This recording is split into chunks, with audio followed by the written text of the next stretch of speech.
To the YouTube channel learn with Sanjay. ఆ రోజు మనం తప్పు చేసిన ప్రాబ్లమ్ని మళ్ళీ ఇంకోసారి చేయబోతున్నాం. జాగ్రత్తగా వినండి. ఫస్ట్ క్వశ్చన్లో ఏమన్నారు? In a 2-digit number the 10th digit is 5 more than the unit digit. అంటే 2-digit నెంబర్ అంటే 10A ప్లస్ B అనేది 2-digit నెంబర్ అనుకుందాం. అలా 10th digit అంటే B అనేది యూనిట్ డిజిట్ కన్నా 5 మోర్ అంటే ఇట్స్ ఈక్వల్స్ టు 5. ఇది క్వశ్చన్లో వచ్చింది. Next, if 5 times the sum of digit is subtracted from the number అంటే 10A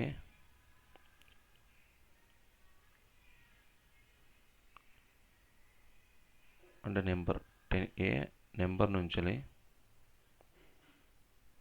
5 times the sum of the నెంబర్ని మైనస్ చేస్తే వచ్చే నెంబర్ ఏంటి? From the number found that the number is reverse అంటే వచ్చే నెంబర్ రివర్స్ ఆర్డర్లో ఉంటుందని అన్నారు. అందరికి అర్థమైంది అనుకుంటా. ఫర్ సపోజ్ 23 నెంబర్ అనుకోండి, ఈ 2-digit నెంబర్. దాన్ని ఈ 5 times the sum of digits అంటే సమ్ ఆఫ్ డిజిట్స్ అంటే అనేది 2 + 3 సమ్ ఆఫ్ డిజిట్స్ అది ఈ సబ్ట్రాక్టెడ్ ఫ్రమ్ ద నెంబర్ అంటే 23 నుంచి 5 times the sum of the number ఎంత? 2 + 3 సబ్ట్రాక్ట్ చేస్తే వచ్చే నెంబర్ రివర్స్ ఆర్డర్లో ఉంటుంది అన్నారు. అంటే 32 అని అర్థం. సో ఇలా దీన్ని చేస్తే అంటే ఇది ఈక్వేషన్ తప్పు, కానీ ఇలా క్వశ్చన్ మీకు అర్థం కావడానికి చెప్పా, ఇలా ఉంటుంది అని చెప్పేసి అన్నారు.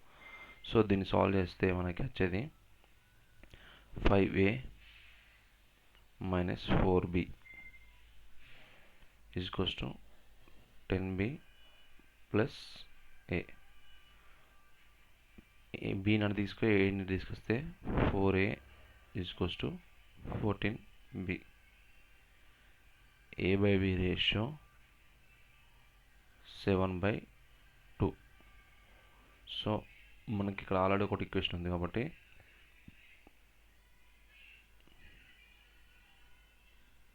దీంట్లో తీసుకుంటే మనకి ఏమడిగారు? ఫైనల్గా find the sum of the digits of virtual number అని అడిగినప్పుడు మనకు వచ్చేది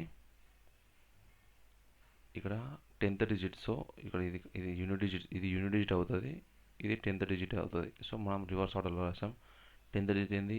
A, యూనిట్ డిజిట్ ఏంది? B equals to 5. ఇది ఇందులో సబ్స్టిట్యూట్ చేస్తే 7x - 2x equals to 5. So 5x equals to 5, x equals to 1. So x equals to 1 కాబట్టి numbers అనేవి 72. సో మనకు కావాల్సిన నెంబర్ ఏంది? 72. Find the sum of the digits of original number అంటే 7 + 2 ఎంత? 9. ఇది దీని సొల్యూషన్. ఓకే, మనం ఆ రోజు చేసినప్పుడు ఏంటంటే ఇక్కడ రివర్స్ తీసుకున్నాం. అంటే ఈ 5 times the sum of digits is subtracted from the number అంటే ఈ నెంబర్ నుంచి ఈ నెంబర్ సబ్ట్రాక్ట్ అవుతుందని చెప్పేసి అన్నారు. కాకపోతే మనం ఏం చేసామంటే 5A + B మైనస్ ఇట్లా చేసాం, 10A + B ఇలా చేసాం. ఇలా చేస్తే వచ్చింది ఆన్సర్ తప్పు. సో అందుకే అంట క్వశ్చన్ అనేది కేర్ఫుల్గా చదవాల. ఎంత కేర్ఫుల్గా చదివితే అంత బెటర్. తప్పులు చేస్తే తప్పుల నుంచి కూడా నేర్చుకోవచ్చు. ఓకే, నేను తప్పు చేసా అని చెప్తలేను, అలా ఫిక్స్ అయిపోతుంది, గుర్తుంటుంది అన్నట్టు. అంటే నెక్స్ట్ ఇలా చేయొచ్చు అని చెప్పడానికి. Okay, thank you. జై హింద్.